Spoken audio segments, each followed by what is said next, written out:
Bismillahirrahmanirrahim. Assalamualaikum warahmatullahi wabarakatuh.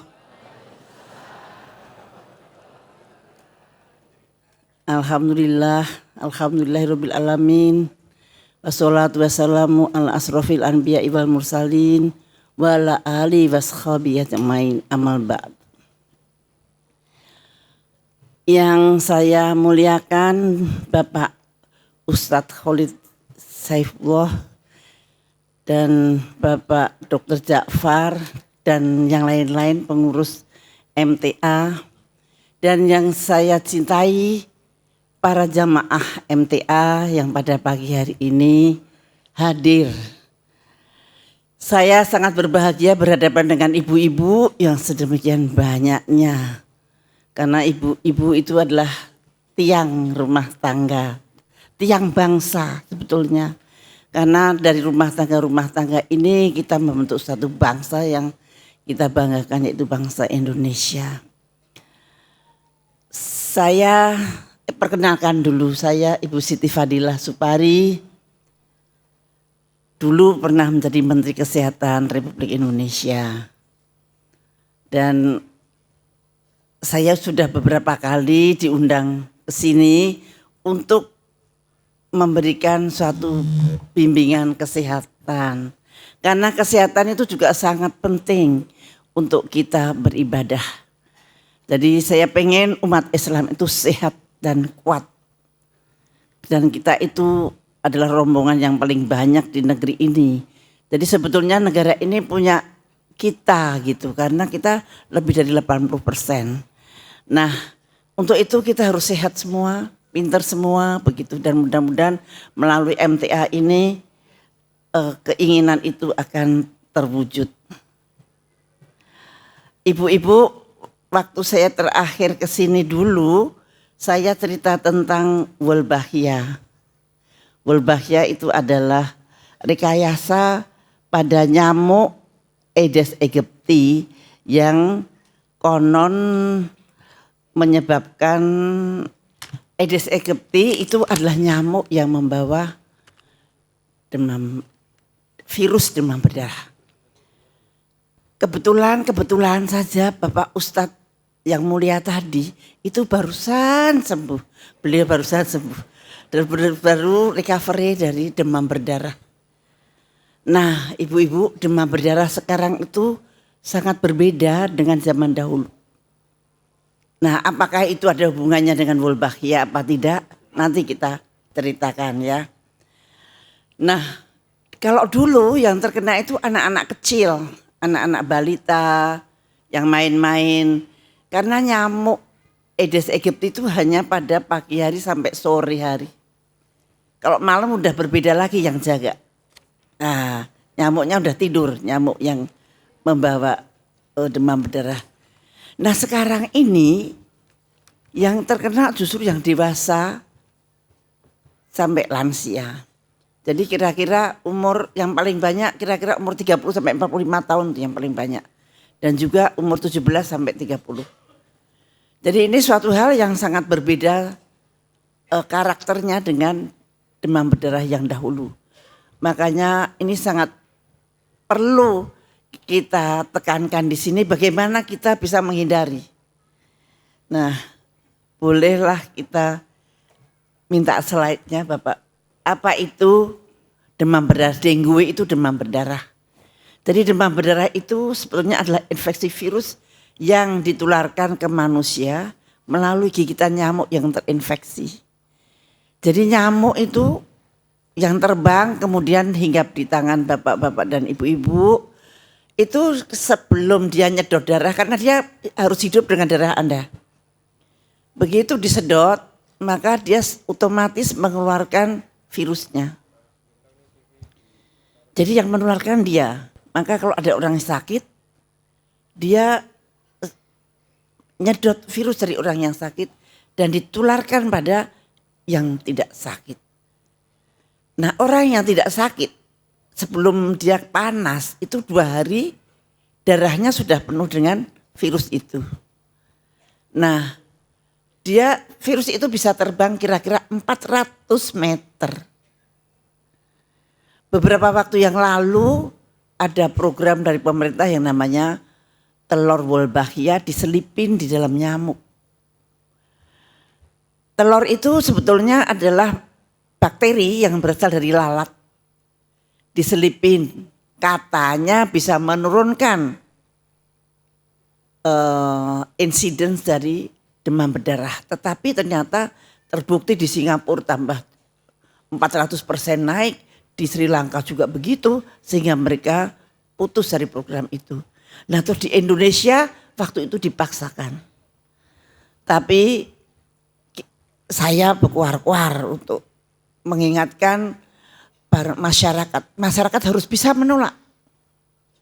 Kalau masyarakat diam saja, ya sudah ditebarin. Seperti di Semarang tadinya nggak tahu menau, sudah disebarin 150 nyamuk yang diberikan telur Wolbachia. Yang menyebarkan adalah ibu-ibu kita sendiri yang mestinya pasti tidak tahu. Jadi diberikan satu ember kecil-kecil yang isinya telur, dan telur itu kemudian menjadi nyamuk, nyamuknya terbang menggigit anaknya sendiri. Nah itu ibu-ibu karena nggak tahu mereka mau, dan akhirnya setelah mereka pada tahu mereka menolak. Tetapi di Semarang sudah terlanjur, Semarang dan Jogja sudah terlanjur, bahkan Jogja menjadi pusatnya. Jadi Solo ya, kalau Solo kena ya itu pantes karena dekat Semarang dan dekat Jogja. Nah, di dunia, slide berikutnya, di dunia itu ternyata semua terkena. Kenapa mereka senang sekali dengan nyamuk? Karena ternyata nyamuk bisa terbang kemana-mana, bisa dititipin sesuatu untuk dimasukkan pada kita. Nah ternyata di dunia itu separuh dari populasinya itu berisiko untuk menderita demam berdarah. Dengan perkiraan kira-kira 400 juta di antara 3,2 miliar manusia. Karena di dunia cuman di daerah yang tropis maupun subtropis. Nah bagaimana di Indonesia? Di Indonesia tahun 2022 itu naik pesat. Tinggi sekali sampai 143.000. Tahun 2003 malah turun. Nah ini anehnya kalau kita lihat grafik yang di bawah. Ya, itu kan ada peningkatan pada tahun 2022. Di tahun 2022 itulah Menteri Kesehatan membuat SK untuk menyebar Wolbachia. Jadi meningkat. Ini meningkat. Maka harus ada Wolbachia. Akhirnya Wolbachia disebar-sebarin di Bandung, di Jakarta Barat, di Semarang, di Bontang, di Kupang. Itu tahun 2002 begitu sangat meningkat. Itu yang gambar yang pojok ini. Jadi kok seperti ada hubungan gitu. Jadi supaya menterinya bikin SK untuk nyebar Wolbachia, demam berdarahnya dinaikin.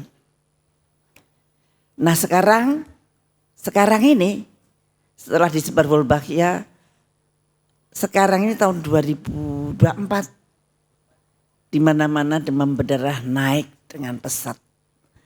Saya nggak tahu apa yang mereka siapkan. Mungkin akan dijual vaksin yang baru. Itu udah otomatis. Kalau penyakit tiba-tiba merebak sampai menakutkan, di mana-mana ada dan sangat menakutkan, nah itu biasanya akan ada yang dijual. Itu bapak-bapak dan ibu-ibu harus apal itu. Untuk itu kita jangan terseret dalam nurut aja gitu. Kita harus bisa bertahan, kita harus bisa menjaga diri kita masing-masing dari bencana kesehatan. Kita tidak bisa mengharapkan orang lain ataupun bahkan pemerintah. Ibu-ibu dan bapak-bapak sebagai jamaah MTA harus menjadi orang yang kuat, orang yang bisa melindungi diri sendiri. Maka di MTA ini ada khusus pengkajian tentang kesehatan di bawah Pak Dr. Ja'far. Itu untuk menjaga kesehatan umat dan terutama adalah untuk jamaah MTA.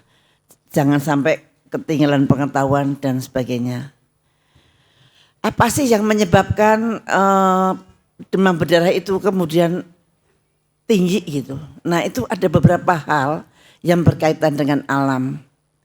Misalkan suhu udara yang seperti kemarin-kemarin ini.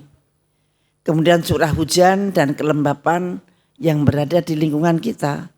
Dan yang nomor 3 El Nino. Nah ini yang dipakai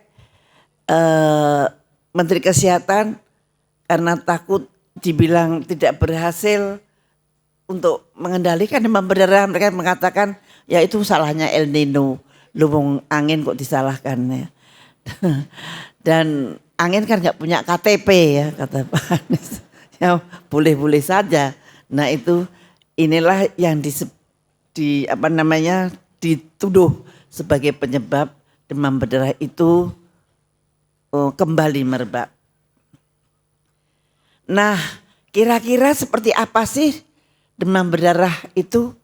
Ini saya tunjukkan gejala-gejalanya yang yang klasik, yang dulu pada anak-anak, tapi sekarang pada dewasa, sehingga banyak kita kecolongan karena tidak diduga kalau itu demam berdarah. Barangkali sebulan yang lalu saya kehilangan keponakan saya berumur 37 tahun, anak yang sukses, anak yang sangat baik sekali, 35 sudah doktor dan kemudian karirnya bagus sekali. Dia panas, makan obat, panasnya turun. Mual-mual, dikirainnya sakit mah, makan obat mah. Akhirnya muntah-muntah. Setelah muntah-muntah, lemes sekali. Dan diperiksa ternyata trombositnya tinggal 58.000. Kemudian masuk ICU untuk dibetulkan trombositnya malah turun menjadi 4.000 dan kemudian besok paginya sudah tidak ada, meninggal dalam 4 hari saja. Dokternya pun masih belum ngeh ini sakit apa, tapi ternyata laboratoriumnya menunjukkan kalau dia demam berdarah. Jadi perjalanan penyakitnya sangat berbeda dengan zaman dahulu.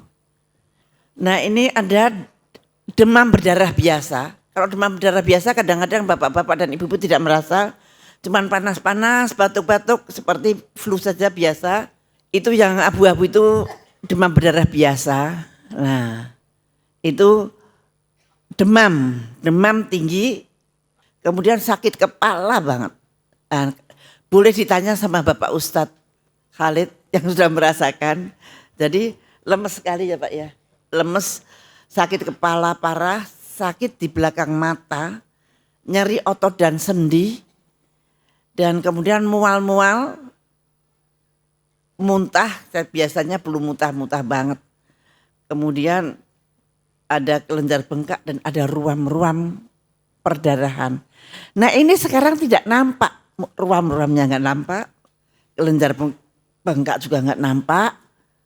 Cuman seperti flu biasa, seperti masuk angin, lemes banget. Kalau Anda panas, cepat-cepatlah tahu panasnya karena apa. Mudah-mudahan Pak Dr. Ja'far nanti mempunyai sistem bagaimana segera supaya tahu ada demam berdarah apa tidak. Karena biasanya kalau terlambat, nah itu jauh lebih parah daripada yang tidak terlambat. Dan kalau yang berat itu perutnya sakit banget.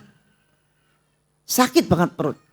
Kemudian muntahnya banyak dan terus menerus. Napasnya cepat.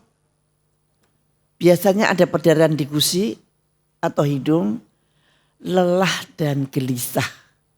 Nah ini yang nggak ada di yang ringan. Kalau yang ringan nggak gelisah seperti flu biasa begitu. Tapi kalau yang berat itu gelisah.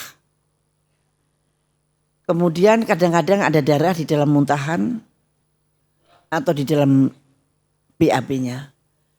Dan orangnya sangat haus karena dehidrasi, muntah-muntah, dehidrasi, dia pengen minum terus.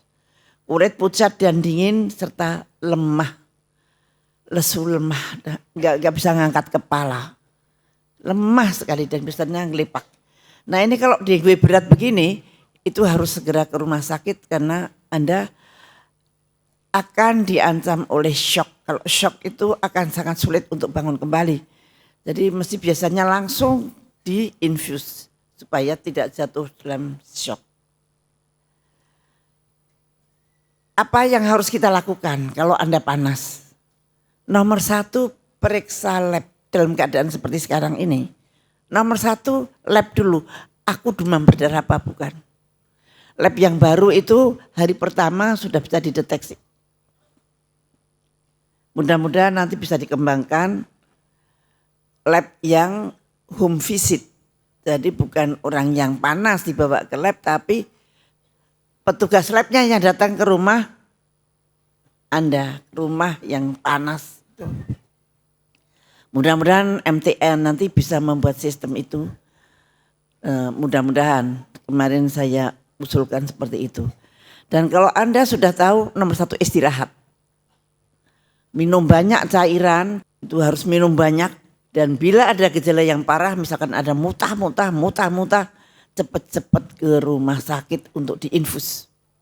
Karena kita kejar-kejaran dengan cairan dalam tubuh dan cairan yang keluar. Dan sayangnya tidak ada obatnya.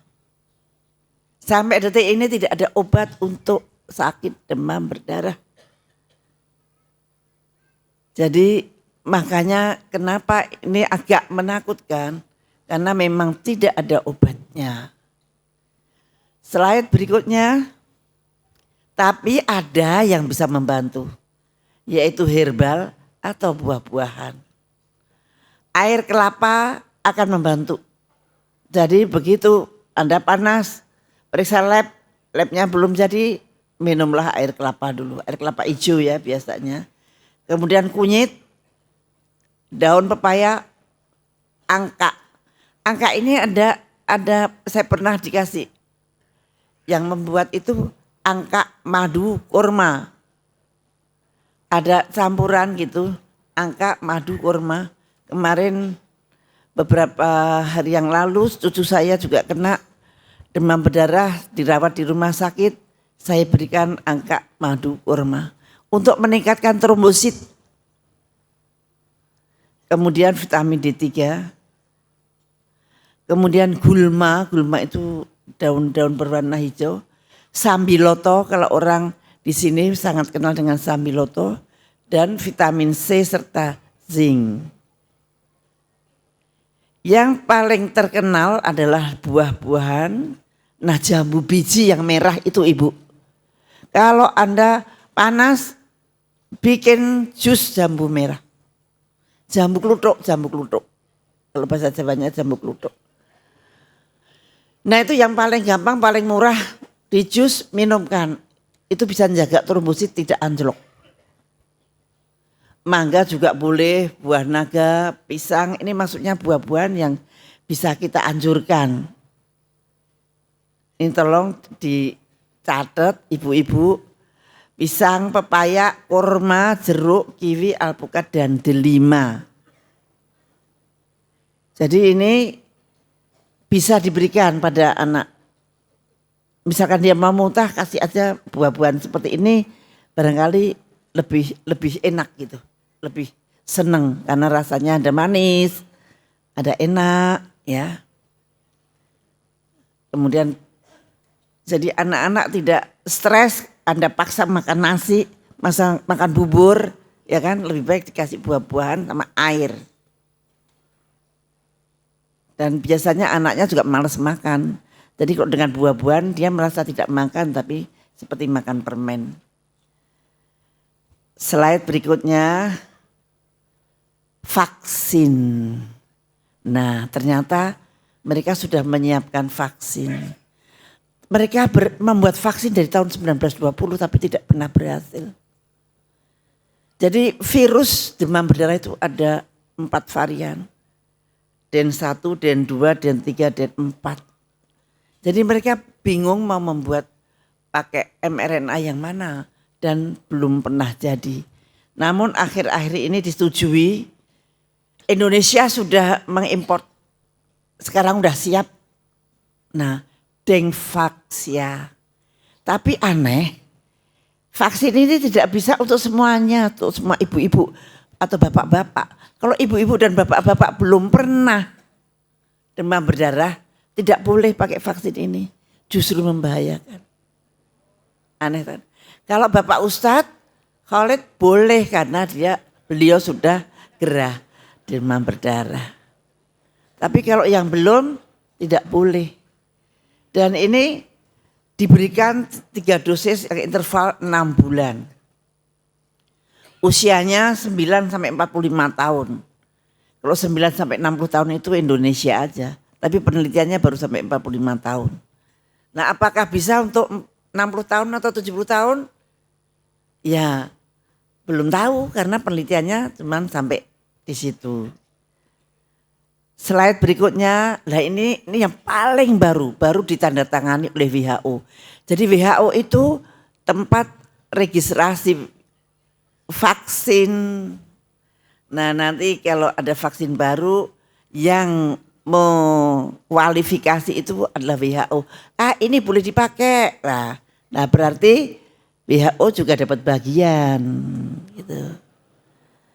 Nah, bagian berapa persen? Nah, itu udah kewajiban. Sekian persen mesti disetor ke WHO. Nah, ini pada tahun 2022 Indonesia sudah menyetujui.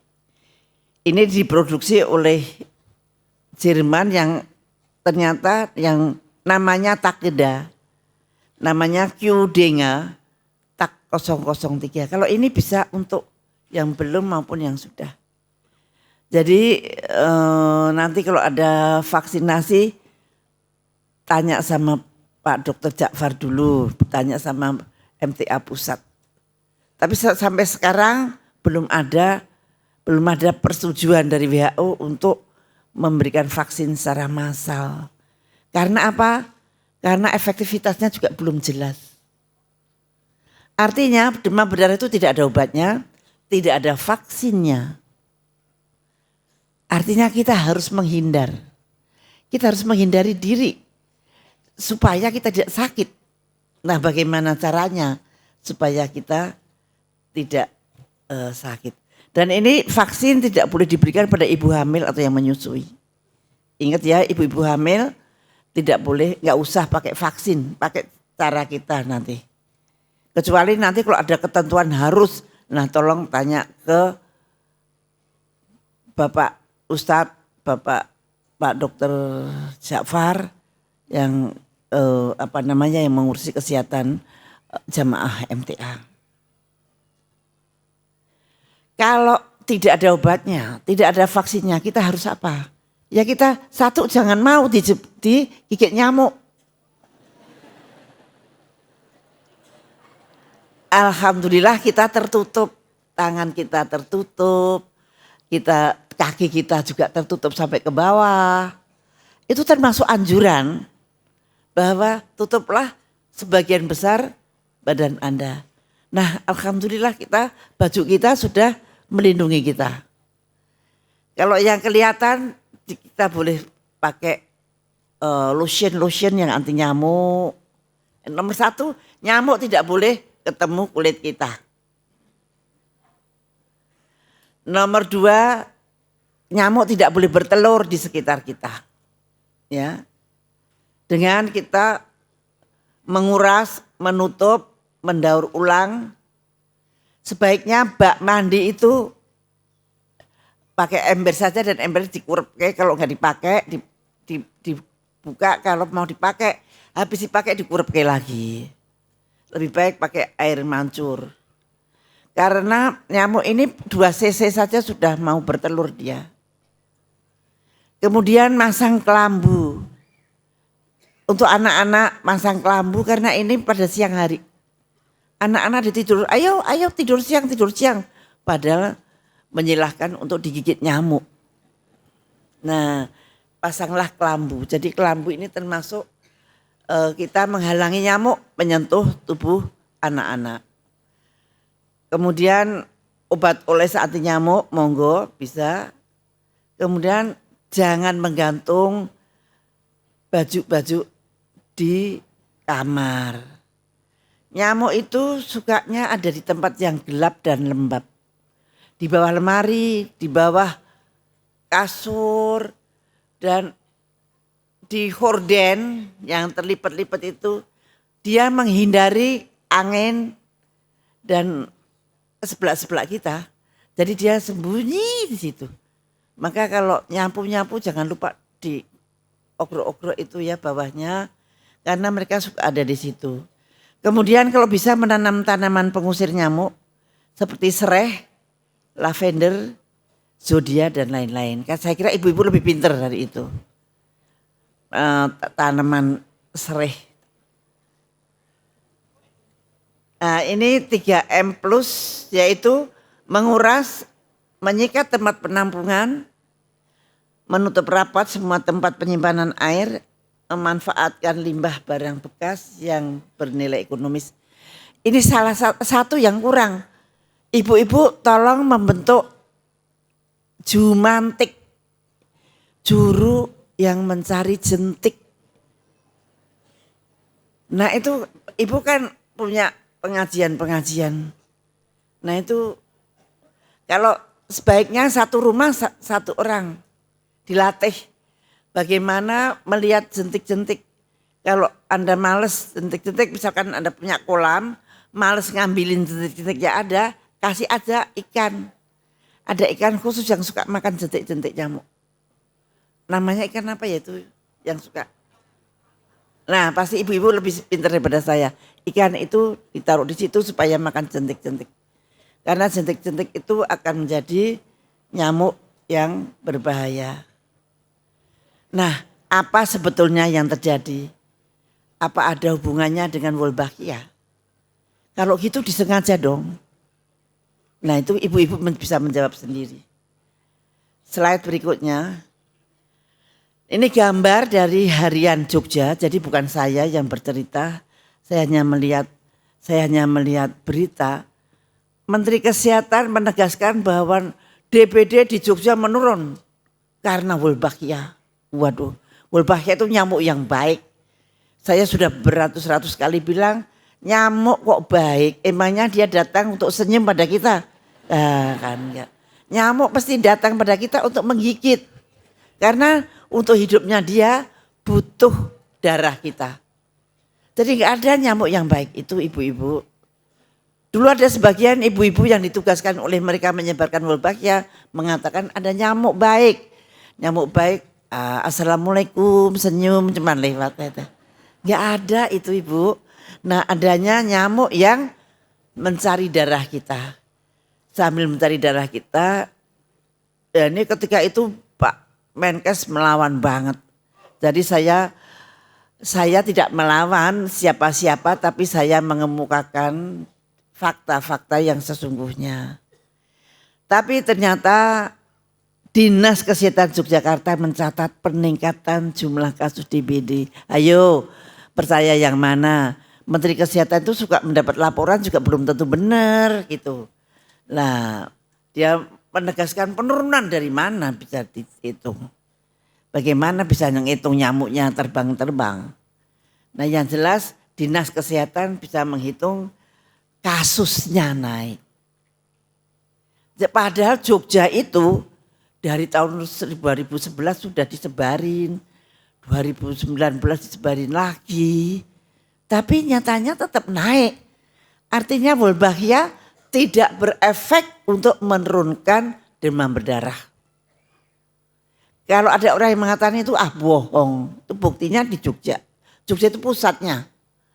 Pabrik nyamuknya ada di Solo Tigo loh, mesake banget tuh Solo. Di Solo Tigo itu ada pabrik nyamuk yang produksinya tadinya diharapkan setiap minggu itu diproduksi 30 juta nyamuk. Terus-terusan itu. Udah dikasih modal dari sono. Dan kita selalu nurut aja. Karena kalau nggak nurut gimana kalau pegawai negeri nggak nurut. Bisa dipecat kan. Jadi mereka nurut aja. Korbannya siapa? Ya kita. Kita ini yang nggak tahu apa-apa. Ketika Semarang sebarin 150 juta nyamuk Wolbachia, penduduknya nggak ngerti. Saya teleponin satu-satu puskesmas, nggak tahu. Coba. Artinya penyebaran nyamuk Wolbachia itu tidak seizin rakyat yang ada di situ. Nah, timbullah pertanyaan, ada apa ini? Itu.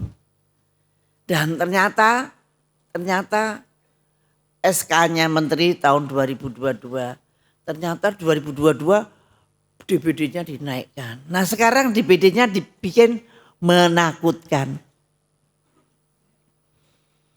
Yang meninggal itu yang besar-besar jadi kelihatan gitu. Kalau anak kecil-kecil kan belum punya teman ya. Kalau yang kayak ponakan saya umur 37 tahun dia sudah menjabat ini, menjabat itu. Nah jadi ketahuan, oh, ibu ketua itu meninggal karena DBD. Wah, bapak pemimpin MTA kena DBD. Nah itu memang jadi memang dibikin menakutkan Pak. Nah, tapi alhamdulillah beliau sakti jadi DBD-nya kan. Tugasnya masih banyak membimbing bapak-bapak dan ibu-ibu. Jadi Allah melindunginya gitu.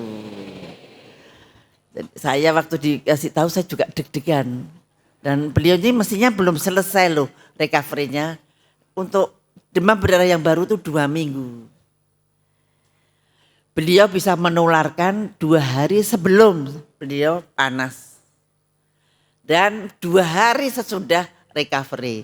Jadi beliau tidak boleh digigit nyamuk. Nanti takutnya nyamuknya menggigit ibu. Nah jadi ketularan. Jadi tapi Bapak sudah insya Allah udah darahnya udah bersih, tidak ada virusnya lagi. Jadi ini suatu pengetahuan. Satu, tidak ada obatnya. Vaksin belum jelas. Jadi satu-satunya jalan ibu berhadapan langsung dengan nyamuk. Maka jangan boleh nyamuk menghampiri keluarga kita ataupun menghampiri kita. Caranya seperti apa? Tadi dibersihkan lingkungan Anda dengan 3M dan pembersihan sarang nyamuk. Kedua, bersihkan kamar Anda, jangan ada ting selampir, baju-baju itu untuk sembunyi nyamuk. Nyamuk tidak boleh sembunyi di dalam kamar kita. Nah, kalau perlu pakai kelambu. Nah, kemudian slide berikutnya. Lah ini slide. Nah ini foto yang saya ambil dari Antara. Antara itu media yang sangat dipercaya di dunia ya. Antara itu tanggal 9, sekarang baru tanggal, ya kira-kira minggu yang lalu. Kemenkes bermitra dengan Melinda Gates, Bill Gates dan Melinda Gates. Untuk transformasi kesehatan. Transformasi itu programnya Menkes. Tapi disupport atau didanai dari LSM asing. LSM asing kira-kira dermawan apa enggak? Enggak lah. Mana ada dia berbaik hati, ini tak kasih duit. Pasti duit yang diberi itu jauh lebih sedikit daripada keuntungan yang akan dia ambil. Keuntungannya nanti vaksin. Kemudian kita dibikin sakit maka kita butuh alat-alat apa masker, apa monitor, apa ventilator, apa. Nah itu nanti kita disuruh utang. Supaya utang kita tambah banyak sehingga kita tidak mempunyai kedaulatan. Kalau tidak punya kedaulatan, kita harus tunduk pada mereka. Nah, mengapa saya bicara di sini? Saya kepingin umat Islam bisa melindungi dirinya masing-masing untuk tidak tunduk pada mereka. Kita bisa menjaga, kita bisa meningkatkan imunitas kita. Kita bisa sehat tanpa harus vaksin misalkan. Ya kalau memang terpaksa, kalau kemarin COVID terpaksa vaksin karena nggak bisa naik kapal terbang kalau tidak vaksin. Nah itu ya monggo karena kepengen naik kapal terbang. Tapi bukan vaksin lah yang melindungi bapak-bapak dan ibu-ibu. Tapi Allah Subhanahu wa Ta'ala. Jangan pernah berhenti berdoa. untuk memohon perlindungan pada Allah. Sebaik-baiknya perlindungan adalah perlindungan dari Allah. Tapi mereka ingin menghapus itu. Yang melindungi kalian itu vaksin, yang melindungi Anda itu obat-obatan ini dan obat-obatan itu. Nah, itu yang kadang-kadang merusak keimanan kita. Jadi mudah-mudahan jamaah MTA semua bisa paham betul. Kalau nggak paham, silahkan membuat pertanyaan nanti. Slide berikutnya, nah ini gambar nyamuk. Ini nyamuk itu wajahnya seperti ini sebetulnya. Ini dilihat dari elektron mikroskop. Saya dikirimi dari teman saya dari luar negeri. Ternyata nyamuk itu punya mata 100, giginya 48. Siungnya ini ada zatnya untuk mengencerkan darah, ada saluran untuk menurunkan virus. Masya Allah. Dan ternyata di Quran pun disebut di Al-Baqarah ayat 26. Nanti ibu-ibu buka ya. Ini saya ambil dari apa ya? Aplikasi ya. Di Al-Baqarah ayat 26 itu kira-kira begini artinya.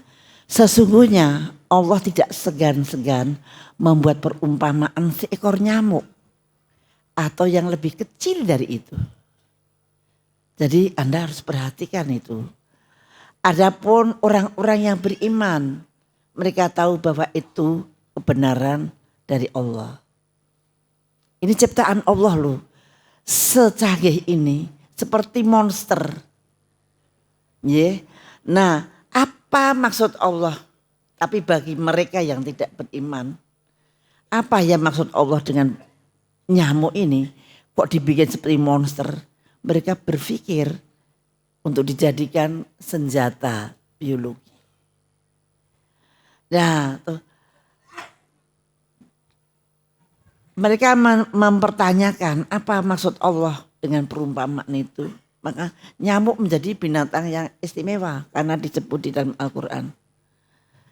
Dan banyak orang yang dibiarkannya sesat.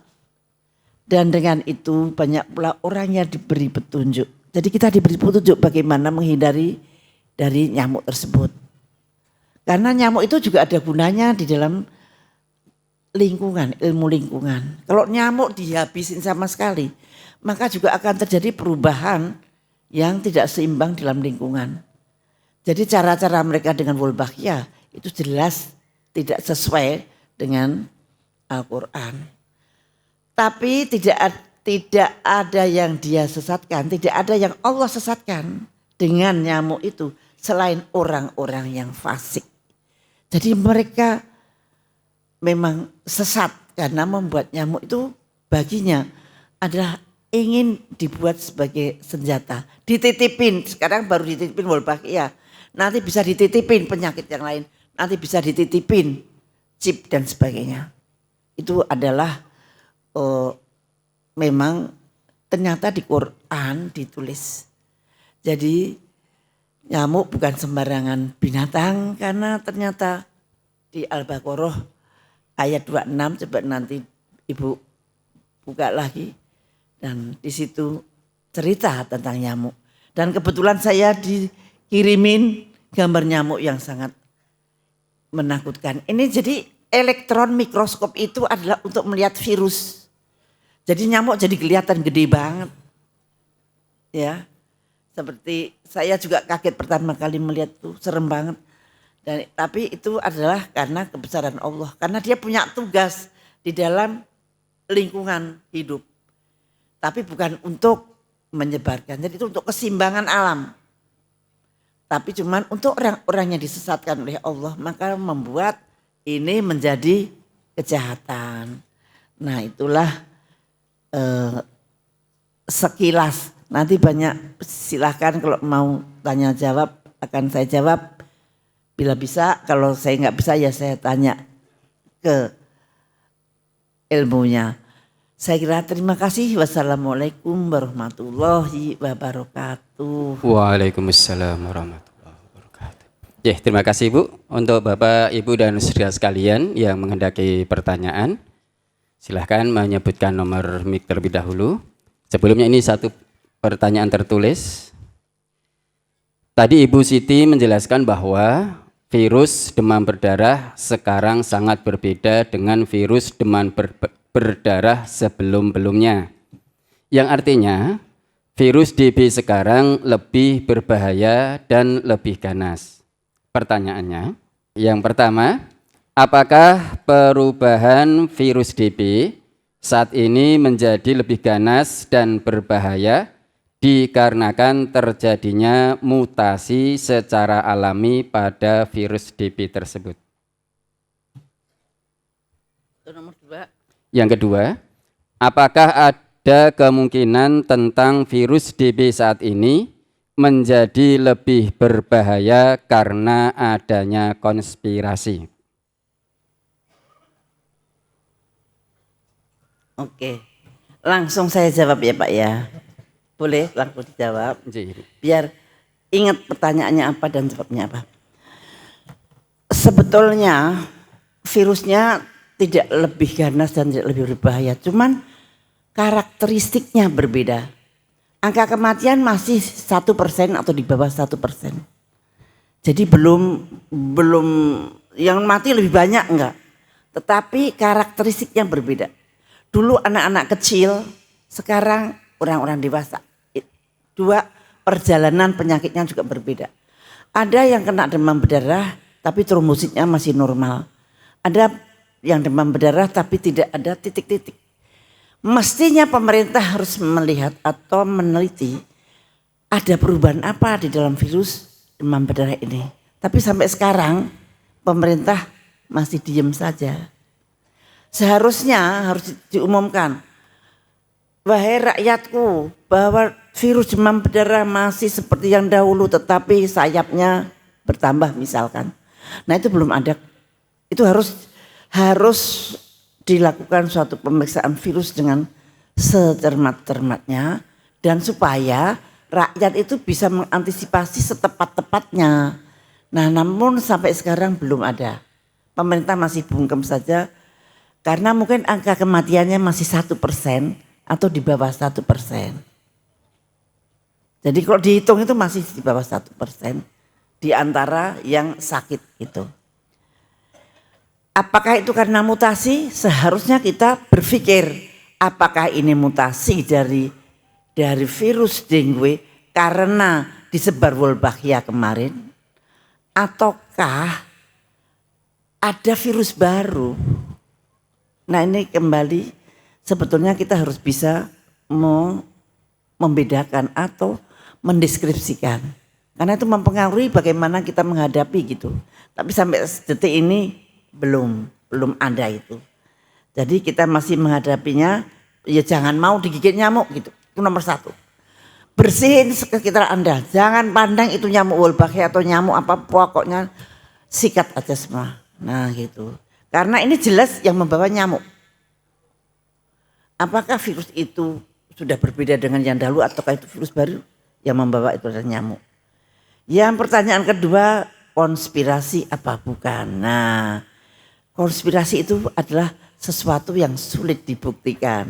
Nah, tetapi kira-kira sebulan yang lalu Wall Street Journal itu mengulas bahwa sekelompok orang itu yang biasa disebut non-state actor, jadi orang-orang kaya raya yang duitnya ini nanti pengen mengendalikan dunia, itu menyebar nyamuk di seluruh dunia.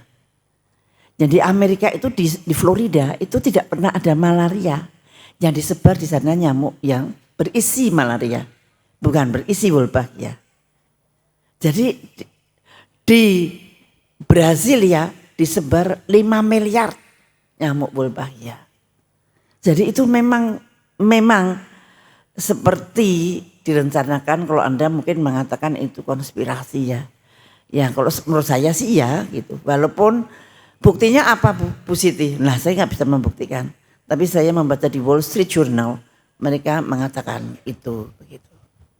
Bahwa itu memang disebarkan ke seluruh dunia dan bermacam-macam. Ada nyamuk yang Wolbachia yang seperti disebarkan di Indonesia, ada yang nyamuknya direkayasa genetika dengan GMO, ada yang direkayasa dengan malaria. Di negara Florida sana sampai juga di demo nggak mau menerima nyamuk yang diberikan malaria. Itu.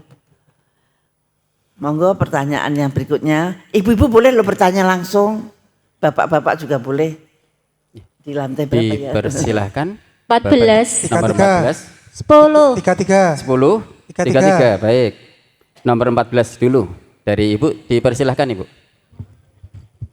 Assalamualaikum warahmatullahi wabarakatuh. Waalaikumsalam. Saya Linda dari Blora.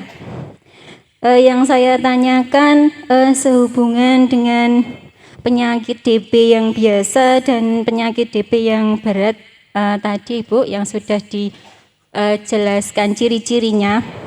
Itu apabila mempunyai ciri-ciri yang hanya beberapa di penyakit DB yang ringan, yang biasa, hanya separuhnya aja, kemudian juga ditambah dengan yang penyakit DB yang berat. Kebetulan kemarin begini, Ibu Siti Fadilah, putra saya juga habis sakit. Itu sebelumnya demam dingin, tapi kebetulan memang hanya saya kasih obat panas, saya tidak sebut merek ya. Lah terus kemudian habis itu tiba-tiba panas tinggi sekali sampai 41. Terus saya harus diminta mondok, kemudian setelah itu anaknya itu kok tiba-tiba tandanya jadi lemas, tangannya kedinginan kalau malam itu. Tapi dari hasil lab itu trombositnya bagus terus. Tapi ya itu di rumah sakit hanya dikasihnya obat yang jenengan sebut tadi, itu saja. Terus dokter juga ini memang itu apa antara tipes apa DB ini belum jelas gitu, karena beliau sudah di lab itu sampai 8 hari Bu. Nah terus kemudian ini kalau memang mau pulang bisa nanti, yang penting dikasih antibiotik sama obat penurun panas kalau anaknya demam. Padahal itu kalau di rumah sakit itu sampai kedinginan menggigil itu Bu. Tapi alhamdulillah itu sampai begitu diajak pulang itu malah anaknya jadi sehat.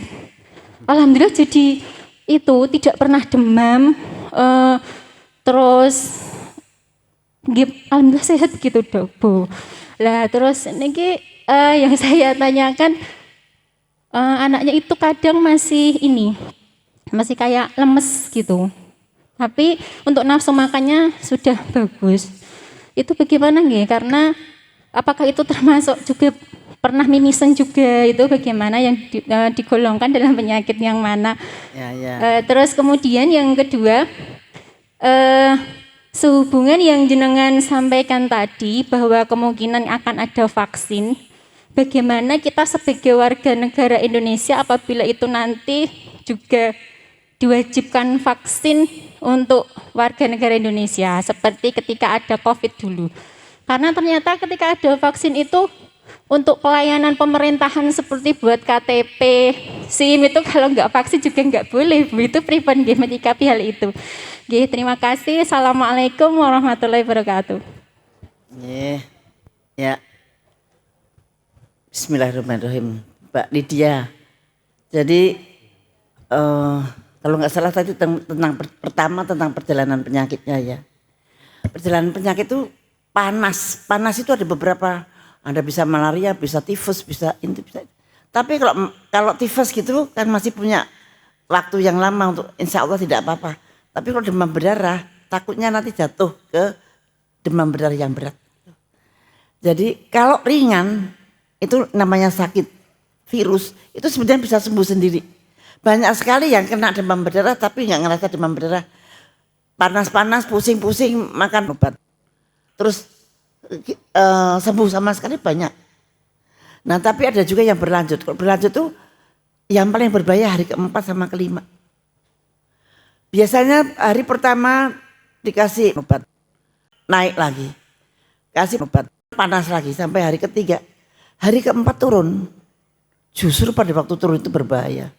Kadang-kadang trombositnya juga turun, ini turun shock. Nah, ciri-cirinya kalau yang berbahaya itu adalah perutnya sakit banget dan muntah-muntahnya masif. Muntahnya itu banyak. Kalau yang muntahnya dikit-dikit masih bisa ngobrol, masih bisa aduh aku kok pusing ya. Dan itu insya Allah gak apa-apa. Kalau yang berat ngomong saja males. Nah itu. Yang penting bisa bedain di sini. Kalau lah bagaimana cara bedain Ibu? Pemeriksaan lab. Lainnya nggak bisa. Kita nggak bisa bedain panasnya karena tifus ataukah panasnya karena itu pada hari pertama dan kedua. Padahal yang berbahaya adalah hari keempat. Kalau dianggap tifus terus ya bahaya. Kalau pas shock sangat sulit untuk dibangunkan kembali. Nah itu terjadi pada keponakan saya itu. Nah jadi dokternya mendiagnosa demam berdarah itu setelah shock. Baru laboratoriumnya jadi.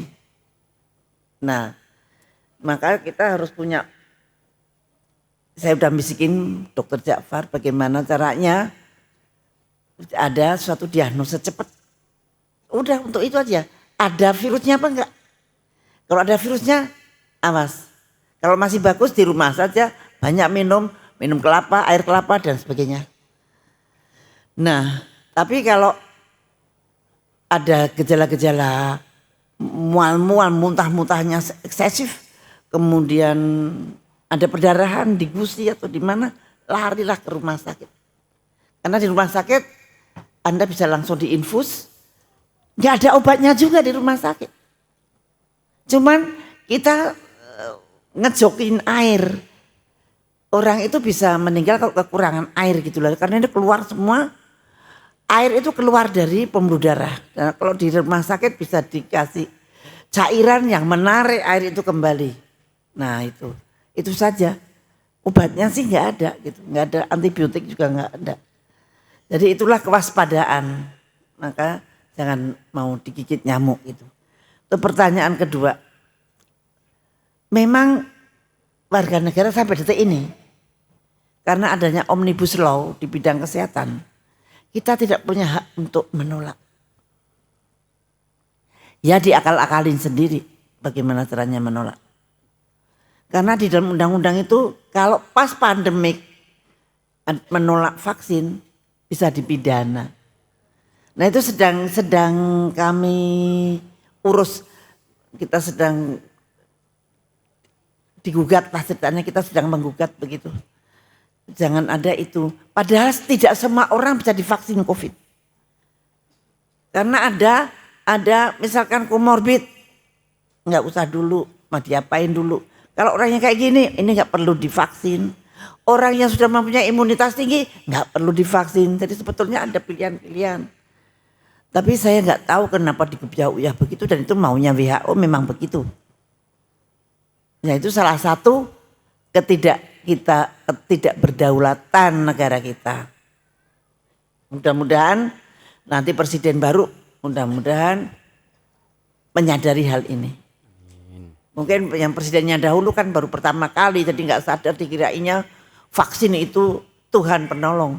Nah itu mudah-mudahan untuk selanjutnya mereka paham. Saya kira itu jawabannya.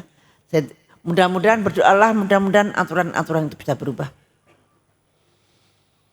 Monggo. Berikutnya nomor mic 10 dipersilahkan.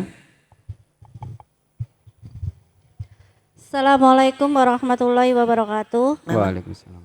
Nama saya Bu Sri Ningsih dari Injuring Klaten. Yang saya pertanyakan Ibu Dokter, kemarin tetangga saya kena DB 1 minggu di rumah sakit. Lalu pulang, adiknya kena lagi. Nah, yang saya tanyakan, apakah nyamuk yang sudah menggigit chip yang kena DBD tadi itu kalau menggigit yang lain, apakah yang lain itu bisa tertular lewat gigitan nyamuk biasa itu, Bu? Demikian pertanyaan saya. Assalamualaikum warahmatullahi wabarakatuh. Waalaikumsalam. Ya, tadi saya katakan bahwa Pak Ustadz itu kan gerah DBD. 2 hari sebelum panas, darahnya Pak Ustadz itu sudah mengandung virus. Beliau belum panas. Jadi 2 hari sebelum panas, itu kalau ada nyamuk yang menyedot darah, dia lapar kan, nyamuk itu lapar, nyedot darahnya Pak Ustadz. Kemudian dia terbangnya bisa 400 meter. Nah, itu gigit orang yang lain, itu otomatis virusnya berpindah ke orang lain itu. Jadi 2 hari sebelum panas dan 2 hari setelah recovery. Dulu recovery-nya cuma seminggu, tapi kali ini 2 minggu. Udah tahu ya, jadi bisa, bahkan orang yang belum sakit pun bisa menularkan kalau dia mau sakit. Kadang-kadang orang yang sakit ini tidak ambruk, tapi dia sudah ada virus yang ada di dalam tubuhnya. Itu digigit nyamuk, maka nyamuk itu akan menggigit orang lain lagi. Karena nyamuk itu butuh berapa orang? 8 orang untuk makannya dalam 1 hari. Jadi ya menularkan, ya itu memang begitu.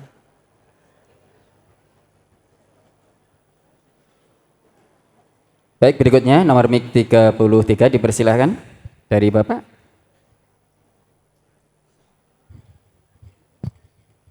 Assalamualaikum warahmatullahi wabarakatuh. Waalaikumsalam warahmatullahi wabarakatuh. Nama saya Dwi Marianto dari Teras Boyolali. Ya, saya mau tanyakan Bu Siti, tadi jelaskan penyebab datangnya nyamuk itu air yang menggenang. Kejadian di tempat saya, di rumah saya itu, air di kolah itu kita tambungannya agak besar. Karena gini Bu, kalau tambungnya kecil, kadang air pam itu mati. Otomatis kita tambungnya agak besar, kemudian harus menutupnya itu kesulitan untuk menutupi bak air yang besar tersebut. Penampung. Kemudian keduanya ini. Ya. Untuk masalah nyamuk yang menyebabkan demam berdarah itu menyebabkannya karena gigitannya kita sedang tidur. Kejadian gini Bu, kalau saya tidur itu kebiasaan saya itu tidurnya itu tidak pakai baju gitu loh. Karena apa? Kayak saya pulang kerja itu malam hari, pulang jam 9 malam baru pulang dari kerja. Dan saya kerja itu pulangnya kendaraannya bukan sepeda motor tapi sepeda gunung. Otomatis kan gembriobios gitu Bu. Makanya kalau pulang itu kalau mandi dulu kan nggak mungkin. Maka langsung tidur itu kan sudah ngantuk. Tidur itu harus buka baju. Otomatis kan kalau tertidur terkena nyamuk itu kan nggak terasa. Kalau terasa pun kayak ceblek gitu loh. Nggak terasa kan otomatis kan nggak sadar gitu loh Bu. Makanya bagaimana solusinya? Karena yang saya lakukan itu kalau malam hari itu kalau tidur itu matinya, lampunya saya matikan. Namanya ada baju-bajunya gitu. Karena kalau terlalu terang, dari Ustadz Bapak Dokter Jafar kemarin, kalau tidur itu untuk penyakit saya yang saraf ini, tidurnya harus dengan lampu yang agak redup. Kalau tidur dengan baju yang terbuka, istilahnya kalau pakai jaket itu juga sumuk, gembriobios itu gimana solusi terbaik? Apakah harus pakai hand body atau gimana gitu? Karena kalau pakai lampu itu terus terang aja, saya ini uang miskin, beli lampu itu mahal gitu loh. Jadi gimana solusinya? Mungkin ada trik yang bagus. Kalau kita itu tidur tidak pakai baju itu, caranya gimana? Apa harus menutupi kelambu juga? Atau harus dengan lampu yang menyala dengan terang sekali gitu? Terima kasih. Assalamualaikum warahmatullahi wabarakatuh. Waalaikumsalam. Ya, apa namanya? Yang penting itu prinsipnya jangan mau digigit nyamuk, udah gitu aja. Lo angel timen lo. Jangan Kak angel. Jangan, satu kita berusaha. Nomor 1 kita berdoa, baru kita berusaha.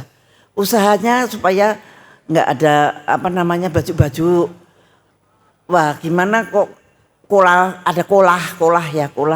Bagaimana caranya kolah itu tidak dipakai untuk bersarang nyamuk. Kan kita masih lebih pintar daripada nyamuknya dong. Nah, misalkan kita kasih kawat nyamuk di atasnya kalau pas nggak dipakai, atau dikasih ikan itu loh, ikan sapu-sapu kalau nggak salah ya. Cupang. Ya, ikan cupang apa itu. Nah, itu kan itu, tapi nyamuk itu tidak pandang itu orang kaya apa orang miskin loh, Pak. Nah, dan berdoa mudah-mudahan nyamuknya mau gigit, gak jadi Wah, misalkan begitu. Karena memang Allah itu ada, yang melindungi kita itu ada gitu. Ada saja nyamuk mau gigit, kok nggak enak ya baunya lain gitu.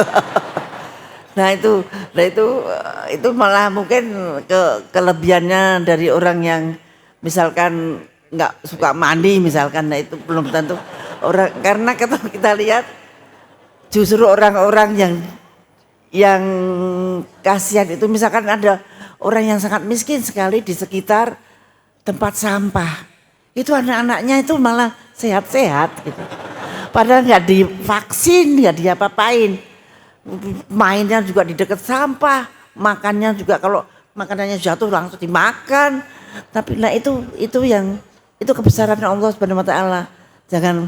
Jangan memikirkan bahwa nyamuk itu akan mencelakakan hanya orang miskin gitu, bukan. Yang penting berusaha jangan mau digigit nyamuk. Nah tuh. Nyamuk, karena nyamuk itu yang siang itu demam berdarah. Yang malam lain lagi. Yang malam itu nyamuk kuleks. Itu dengan Wolbachia kuleksnya tambah meningkat. Itu nyamuk yang membawa penyakit radang otak. Wah, tambah serem. Itu malam. Jadi ini siang. Nah, jadi kalau siang ya siang itu untuk menghindari demam berdarah, kalau malam untuk menghindari penyakit yang lain. Maka mungkin kelambu akan nolong. Dulu waktu saya menjadi Menteri Kesehatan di daerah Indonesia bagian timur itu malaria, Masya Allah, wah banyak banget kasus malaria. Dan di sana orangnya itu memang suka tidur nggak pakai baju, gelundungan saja di depan. Nah akhirnya saya sebagai Menteri Kesehatan itu membeli kelambu, dan kelambunya dikasih obat, di mana nyamuk itu mendekat saja tidak bisa. Nyamuk di timur jauh lebih gede-gede daripada nyamuk yang di Jawa. Nggak tahu apa nyamuk di Jawa itu kecil-kecil tapi banyak, nyamuk di sana gede-gede tapi sedikit, kita nggak tahu. Jadi itulah malaria juga di mana-mana. Ini apa Pak Marianto tadi ya, penampungan air kalau kecil ketika air pam mati menjadi masalah. Kalau tidur, nah itu dia kolah itu dikasih aja ikan. Kalau saya usulkan ember saja. Kalau ember, kalau pas mandi dipenuhin. Nanti habis mandi dikurep lagi sampai nggak ada air. Karena 2 cc air saja bisa untuk bertelur nyamuk. Jadi nyamuk habis gigit orang sakit, kalau dia lapar lagi gigit orang lain, sebagian dikasih virus ke orang lain, sebagian dia ditaruh sebagai telur. Telurnya tinggal di air yang menggenang itu. 2 cc air saja bisa. Daun keladi itu yang suka ada airnya setitik itu juga bisa untuk bertelur. Dia tinggal telur itu dia terbang.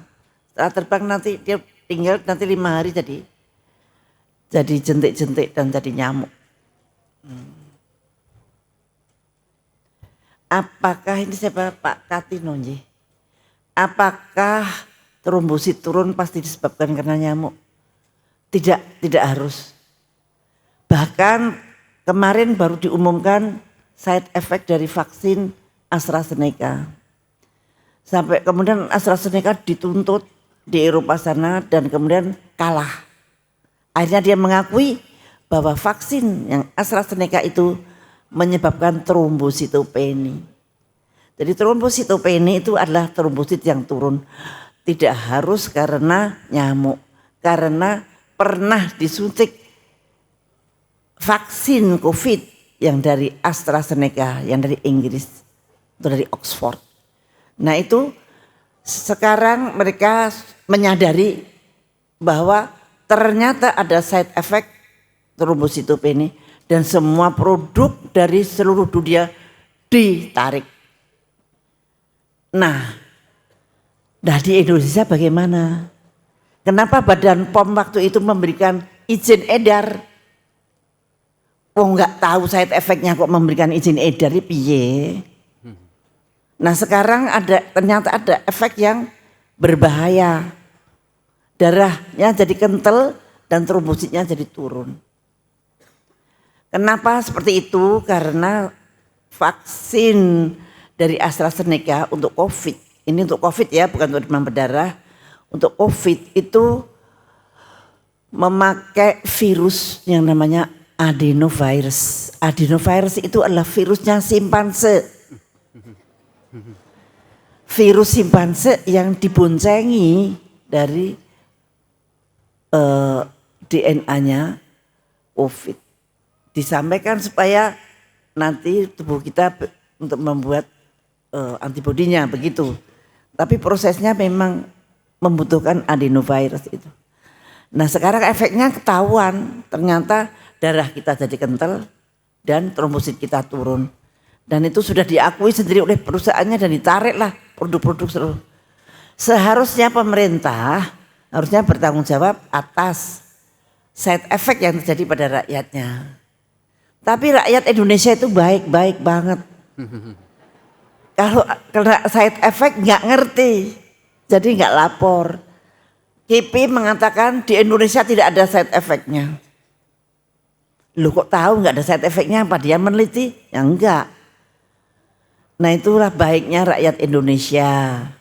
Selalu ya sudah nggak apa-apa gitu. Nah itu padahal Anda punya hak itu untuk protes. Disuntik monggo, nggak ngerti yang disuntikin apa AstraZeneca, apa Pfizer, apa monggo aja. Nah itu nanti kalau ada side effect-nya nggak tahu.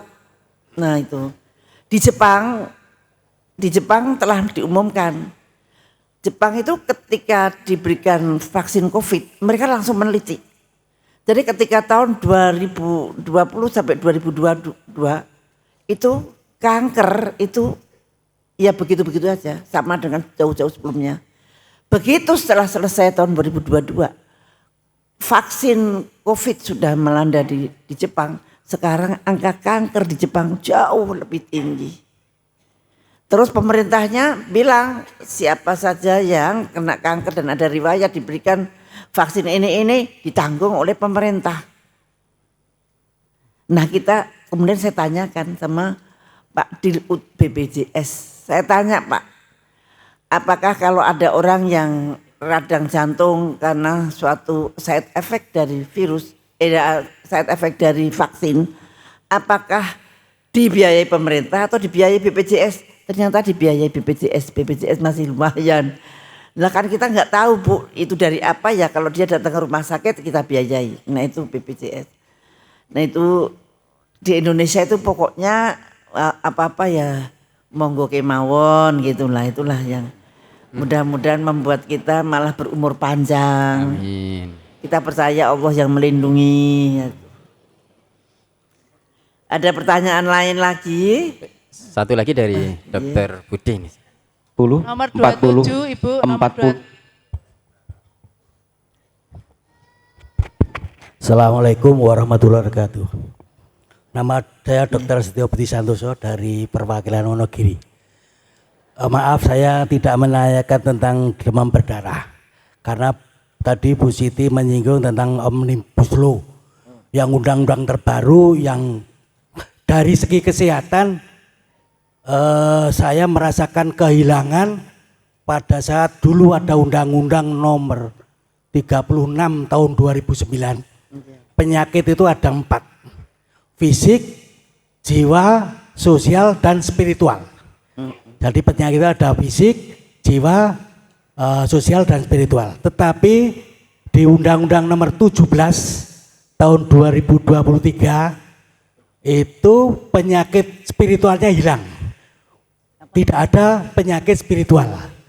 Tolong nanti dipelajari tentang Undang-Undang Nomor 17 tahun 2003. Mungkin Bu Fadilah ada kesempatan untuk ya istilahnya bisa merevisi itu, karena yang namanya penyakit fisik itu kan hanya sementara kecil selama hidup di dunia ini. Kalau penyakit spiritual itu selama-lamanya. Kalau orang kafir, orang musyrik itu kan nanti penyakitnya di akhirat kholidina fiha.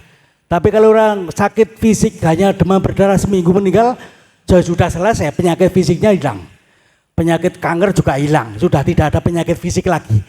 Yang ada penyakit spiritual, kalau sakit itu nanti akibatnya selama hidup. Begitu pula orang yang sehat secara spiritual, ya hidup di dunia enak, di akhiratnya enak. Tapi kalau orang di dunianya fisiknya bagus, kemudian punya penyakit spiritual, itu memang selama hidup di dunia mungkin enak.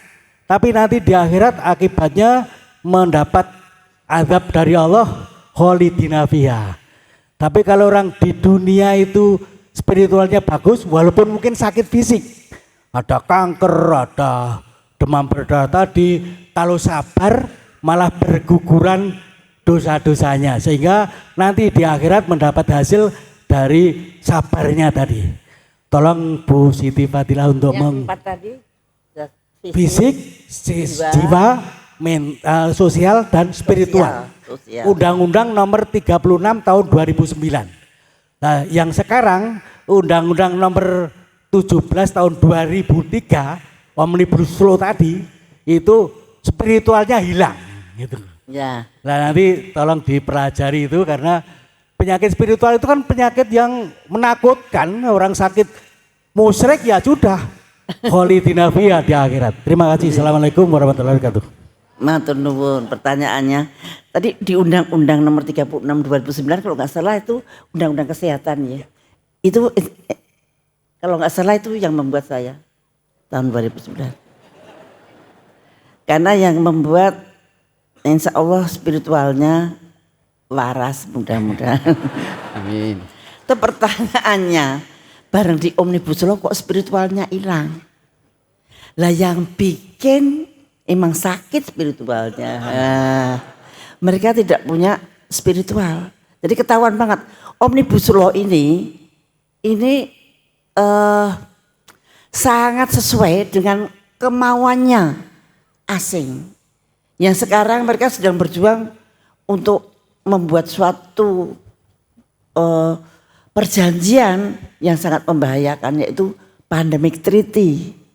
Pandemic Treaty itu kasarannya itu akan maksa orang seperti maunya dia. Dan kalau sudah ada pandemik atau epidemik di dalam satu negara, maka WHO adalah penguasanya. Aturan-aturan nasional tidak berlaku. Maka muncullah Omnibus Law itu untuk menyesuaikan dengan Pandemic Treaty. Itu sangat melanggar kemanusiaan. Sangat melanggar hak-hak asasi manusia, melanggar kemanusiaan, dan itu adalah kejahatan sebetulnya. Dan sekarang juga sedang digugat terus Bapak. Tapi apakah berhasil apa tidak? Kalau mereka masih sakit spiritual, ya nggak berhasil. Lah yang bikin spiritualnya sakit kok disuruh naruh spiritual, ya pasti nggak mau ya dia. Dia merasa waras padahal sakit. Nah, bagaimana supaya Omnibus Law itu, jangan Omnibus Law. Itu satu-satunya jalan kalau kita kembali ke Undang-Undang Dasar 45 tanggal 18 Agustus 1945. Karena Omnibus Law itu sesuai dengan Undang-Undang 2002. Di mana Undang-Undang Dasar yang dulu dibuat oleh kaum ulama juga itu diobrak-abrik pada tahun 98 sampai 2002. Di situ undang-undangnya menjadi liberal. Undang-undangnya menjadi menggarisbawahi keduniawian, tidak ada spiritualitasnya. Nah, sekarang mudah-mudahan nanti presidennya yang baru bisa kita kembali ke UUD 45 yang asli, insya Allah itu jauh lebih mendekat pada rakyat, mengakui kedaulatan rakyat. Negara ini punya kita, bukan punya pemimpin. Pemimpin itu, pemerintah itu tidak ada pemerintah kalau tidak punya rakyat gitu. Jadi ibu itu yang punya negeri ini. Ibu harus berani bersuara, ibu harus berani berpendapat. Karena DPR sudah tidak bisa kita percaya, nun sewu. Semua orang kalau ditanya juga, DPR lebih banyak mewakili partai, bukan mewakili rakyat. Walaupun kalau untuk dipilih jadi DPR butuh rakyat. Tapi begitu sudah kepilih, dia bersujudnya pada partai, bukan bersujud pada kemanusiaan, bukan bersujud pada rakyat. Dan makanya rakyat harus sadar, harus menyadari dengan segala macam apa yang melindungi diri kita sendiri. Itu yang kenapa saya ada di sini, kenapa MTA itu ada divisi tentang kesehatan khusus. Itu luar biasa, karena di dalam jasmani yang sehat kita bisa beribadah dengan maksimal. Jadi jangan diabaikan kesehatan di dalam kita beribadah. Menjaga kesehatan saya kira juga sunnah ya Pak ya. Barangkali itu sunnah, wajib malah. Wajib, karena dengan kita sehat kita bisa, udah deh, bisa nolong orang lain, bisa kita mencari uang untuk bersedekah dengan orang lain dan sebagainya. Dan kita bisa beribadah dengan semaksimal mungkin. Masih adakah pertanyaan? Masih baru jam 11. Masih ada waktu sampai jam 12. 2 pertanyaan lagi. 27 dari lantai dan dasar. 40. 40 nggih. 47 dan 40. 27 dari lantai dasar. 40. 27 dan 40. Baik, silahkan nomor 27 dulu Ibu. Bismillahirrahmanirrahim. Assalamualaikum warahmatullahi wabarakatuh. Waalaikumsalam. Kepada Bu Dr. Fadilah Supari, saya akan menindaklanjuti mensosialisasi yang memakai kelambu tadi. Diperkenalkan dulu Ibu, mohon maaf. Saya Ibu Khairiyah dari cabang Banyudono 2, perwakilan Boyolali. Saya ingin menindaklanjuti yang tadi memakai kelambu. Kelambu itu sebetulnya tidak mahal, hanya dibikin pakai kain yang transparan, dibikin kotak. Karena saya pengalaman mendampingi suami hidup di Papua. Di Papua itu nyamuknya sangat ganas, sangat besar-besar, sangat mematikan karena malarianya betul-betul menakutkan manusia. Tapi karena pengalaman saya mendampingi ikut suami di Papua, saya selalu tidurnya selalu memakai kelambu. Jadi terhindar dari nyamuk yang sangat berbahaya. Karena nyamuk malaria itu nggak siang, nggak malam, nggak pagi, nggak pas sore, dia membawa virus, menularkan kepada kita. Malarianya banyak sekali. Waktu Ibu Siti Fadilah Supari sering berkunjung ke Papua, saya sering mengikuti beliau, maksudnya datang pada event-event beliau. Itu jadi kelambu itu sebetulnya tidak mahal. Kalau kita kreatif, kita bisa bikin sendiri, kayak kelambunya militer, kayak kelambunya tentara. Karena saya selalu sampai sekarang pakai kelambu dari dulu suami punya. Dulu dipakai tugas ke pedalaman-pedalaman masih ada. Saya pakai tidur, kalau tidur saya selalu memakai kelambu itu. Jadi terhindar dari gigitan nyamuk. Iya. Untuk itu ini hanya testimoni pengalaman dari saya. Sebetulnya kelambu itu ada yang murah. Ada yang tipis itu transparan. Nanti kalau siang digulung ke atas. Jadi kelambunya itu kotak, jangan ada yang pakai pintu. Kalau yang pakai pintu itu terpasang sudah memang, tapi biasa nyamuk sudah menghinggap di sudut-sudut. Tapi kalau kelambunya militer, kalau siang kan digulung ke atas. Terus nanti kalau mau tidur, beliau-beliau baru menurunkan kelambu itu di seluruh badannya. Jadi badannya di tengah-tengah kelambu, nyamuknya nggak akan mengejar kita untuk menggigit. Untuk itu pengalaman saya mudah-mudahan bisa membantu sedikit warga-warga yang mungkin banyak nyamuknya bisa dipakai. Pakai kain-kain apapun, kain yang transparan itu bisa. Mungkin itu yang saya sampaikan. Mohon maaf. Assalamualaikum warahmatullahi wabarakatuh. Waalaikumsalam. Matur nuwun testimoninya. Nah, mestinya nanti Ibu dengan ibu-ibu MTA berunding bagaimana membuat kelambu yang murah. Kelambu MTA. Jadi kayak tudung saji itu. Jadi dilempit begitu bisa tuh kita tidur dikerodongin begitu. Nah itu juga bisa, itu sampel itu. Nah itu kalau MTA bisa membuat, coba nanti dipikirin bagaimana praktis dan supaya murah sehingga bisa membeli kelambu di MTA. Nah itu nanti coba dipikirkan ibu-ibu tadi, tolong pemikirannya bagaimana potongan kelambu yang paling simpel dan bisa murah. Kalau dibuat 8.000 kelambu kan harganya bisa murah dan dikasih label MTA lah. Baru lihat MTA-nya saja nyamuknya udah lari.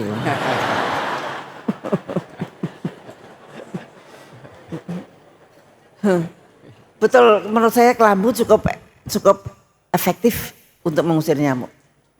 Selain sekitarnya juga dibersihin loh ya. PSN dengan 3M itu harus dilakukan tiap hari Jumat. Ibu gerakkan sekitar ibu di sana bahwa tiap Jumat harus begini, tiap Jumat harus ayo kita kumpul, bersihin sekeliling kita.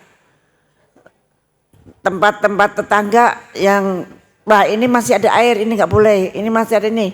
Ayo kita ambil jentik-jentiknya. Mana kolahnya tadi yang punya kolah tadi ada jentik-jentiknya enggak? Kelihatan kok pakai senter, disenteri begitu, jentik-jentik itu kelihatan dan bisa kita ambilin pakai kayak saringan ikan itu yang begini ada ini jadi kayak saringan teh itu loh. Nah itu bisa untuk ngambilin jentik. Kalau kelambu nanti mudah-mudahan MTA bisa memproduksi kelambu MTA. Nah itu yang murah dan memenuhi syarat gitu. Nanti ibu itu tadi ibu siapa yang dari Boyolali nanti bisa cerita bagaimana bentuknya, bagaimana kainnya sebetulnya ada kok kawat kelambu itu ada, bukan yang transparan. Kok transparan kan nggak ada lubang-lubangnya, itu ada lubang-lubangnya kecil-kecil. Ada kain kelambu, nggak mahal. Ada pertanyaan yang lain? Berikutnya nomor mic 40. Dipersilakan. Assalamualaikum warahmatullahi wabarakatuh. Waalaikumsalam. Dari lantai 4. Oh ya, nggak kelihatan. Oke, perkenalkan Bu Dokter, nama saya Andi Aminuddin dari cabang Tunjungan, perwakilan Blora. Mohon izin bertanya dengan 2 pertanyaan yang singkat Bu Dokter. Pertanyaan pertama, apakah semua penyakit yang disebabkan oleh virus mampu menstimulasi tubuh membangun antibodi secara mandiri? Kemudian yang kedua, berkaitan dengan demam berdarah, karena dia juga disebabkan oleh virus. Lebih spesifik lagi, apakah orang yang sudah pernah menderita demam berdarah ataupun juga hepatitis A ini masih ada kemungkinan nanti mengidap penyakit yang sama, ataukah dia sudah kebal dengan 2 penyakit tersebut? Terima kasih. Assalamualaikum warahmatullahi wabarakatuh. Ya, terima kasih pertanyaannya. Jadi apakah penyakit yang disebabkan oleh virus itu semua virus bisa membuat antibodi? Sebetulnya harusnya bisa.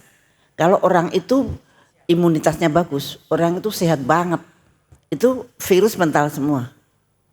Ada loh orang yang tidak pernah sakit, Padahal virus sempat masuk tapi dijawab terus gitu. Jadi maka yang penting Anda adalah imunitasnya yang harus bagus. Imunitas yang bagus itu bisa kita capai dengan suatu cara hidup yang sehat. Tidur cukup, makannya yang benar. Lah kalau kita sebagai umat Islam, tirulah Nabi Muhammad. Kita berhenti sebelum kenyang, yang dimakan apa saja. Nanti barangkali ada itu mestinya MTA punya tuh makanan yang sehat itu seperti ini, itu seperti Nabi Muhammad saja kita tirunya. Kemudian kalau Anda punya penyakit harus dikontrol atau dikendalikan. Kemudian Anda jangan stres. Insya Allah jamaah MTA tidak akan stres karena berpegang teguh pada Al-Quran, ngerti Al-Quran, Al-Quran bisa bicara. Itu Anda itu beruntung banget karena Al-Quran itu segala-galanya. Jadi mudah-mudahan dengan Al-Quran itu Anda tidak akan stres.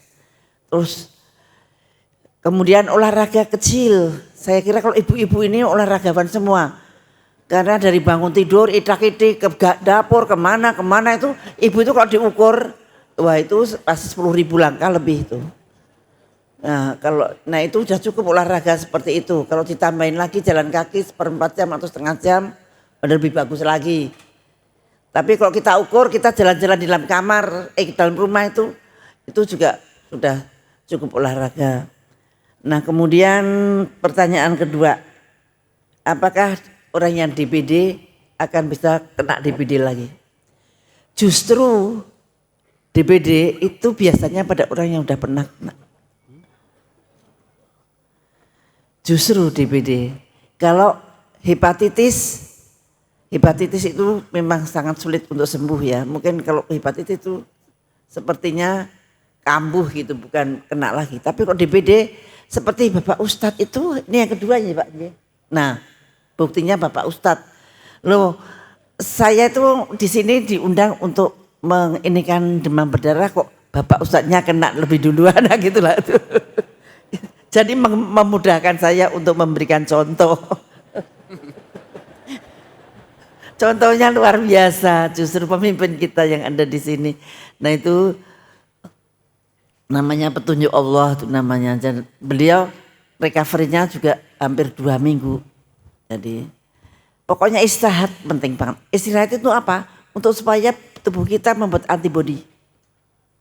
Tubuh kita jangan sampai ada virus lain yang masuk. Nah itu, jadi justru demam berdarah itu pada orang yang pernah demam berdarah. Kenapa begitu? Saya belum memperdalam itu, tapi yang itu ciri khasnya. Maka vaksin itu diberikan pada orang yang belum pernah, tidak boleh diberikan orang yang belum pernah DBD. Vaksin yang Dengsia tadi itu. Nah saya kira nanti kalau bangsa vaksin begitu mudah-mudahan divisi kesehatan dari MTA bisa memberikan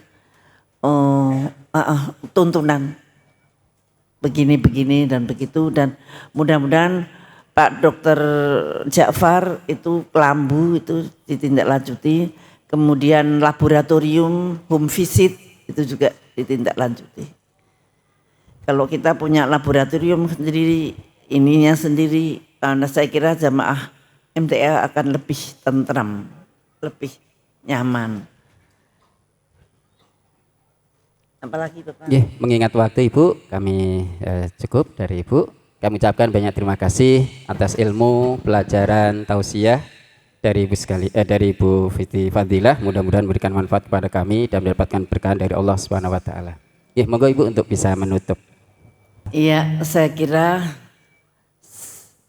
sampai di ujung ya itu adalah pesan-pesan saya. Mudah-mudahan jamaah MTA ini istiqomah dan kita tambah bersatu, tambah lama tambah banyak dan mudah-mudahan sehat walafiat. Amin.